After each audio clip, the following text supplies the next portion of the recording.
সন্ত্রাসীদের কালো হাত, এই শিক্ষা সন্ত্রাস হারুন গেছে যেই পথে, মাসুদ যাবে সেই পথে, মাসুদ যাবে সেই পথে, হারুন গেছে সেই পথে। পুলিশের যে গণবিরোধী চরিত্র তা উন্মোচিত হয়েছে। আমি ঢাকা বিশ্ববিদ্যালয়ের শিক্ষার্থী পরিচয় দিয়েছি। এরপরেও যদি পুলিশের আগ্রাসী ভূমিকা এরকম হয়, তাহলে রিক্সা শ্রমিক, সাধারণ ক্ষেত মজুর, দিন মজুর, গার্মেন্টস শ্রমিক থেকে শুরু করে যে সাধারণ জনগণ, সেই জনগণের উপরে কি পরিমাণ শ্রেণীবিদ্বেষ যে রাষ্ট্র কায়েম করে, তাই সাধারণ জনগণের কাছে পরিষ্কার। কালকে যখন আমার উপর আক্রমণ হয়, আমার তখন মনে পড়লো কল্পনা চাকমার কথা। তিনি বলেছিলেন পাহাড়ের যে আগ্রাসন সেটা সমতলেও দৃশ্যমান হবে। আমরা দেখেছি যখন রাস্তায় শিক্ষক কর্মচারীরা তাদের গণতান্ত্রিক দাবি দেওয়া নিয়ে রাস্তায় নামলো, এই পুলিশ কিভাবে তাদের উপর আক্রমণ করলো। আমরা দেখেছি বিগত সময়ে ধর্ষণ বিরোধী আন্দোলনে যখন রাস্তায় ছাত্র নেতারা নামলেন, তখন উল্টো তাদের উপর মামলা দেওয়া হলো। আমরা দেখলাম এখানে ভুক্তভোগী রয়েছে। জুলাই অভ্যুত্থানের পরবর্তী সময়ে কি পরিমাণে মোরাল পুলিশিং করা হয়েছে। নাইমকে যখন কালকে হ্যান্ডকাফ পরিয়ে থানায় নিয়ে যাওয়া হলো, তার অপরাধ কি ছিল? তার অপরাধ ছিল একটা প্রশ্ন করা। তাকে তল্লাশি করা হলো, তার ফোন চেক করতে চাওয়া হলো, সবগুলোই মানবাধিকার লঙ্ঘনকারী অপরাধের মধ্যে পড়ে।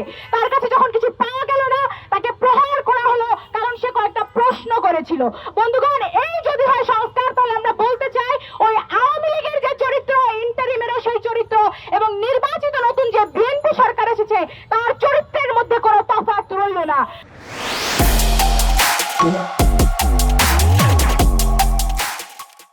সুতরাং জনগণ অভ্যুত্থানের মধ্য দিয়ে বারবার একটা শাসককে ছড়াচ্ছে, আর সেই অভ্যুত্থানকে, সেই সংগ্রামকে এই শাসক শ্রেণীরা কুক্ষিগত করছে।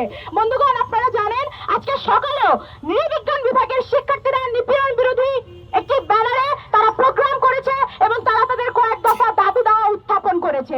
এই সমাবেশ থেকে আমি সেই সকল দাবি দেওয়ার প্রতি সংহতি জানাচ্ছি এবং ঘোষণা দিচ্ছি, যদি এই মাসুদকে অপসারণ করা না হয়, তদন্ত কমিটি গঠন করে যারা দোষী তাদেরকে বিচারের আওতায় না নেওয়া হয়, তাহলে শিক্ষার্থীদের এই আন্দোলন আরো তীব্রতর হবে এবং আমরা জোরালো কর্মসূচির দিকে আগাবো। অপসারণ করতে হবে এবং তাদের বিরুদ্ধে আইনানুগ ব্যবস্থা নিতে হবে। অবিলম্বে তাদেরকে শাস্তির আওতায় আনতে হবে।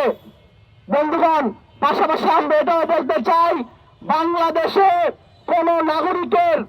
কোন নাগরিক অধিকার ক্ষুণ্ণ করা চলবে না, কোনোভাবেই মোরাল পুলিশিং করা চলবে না।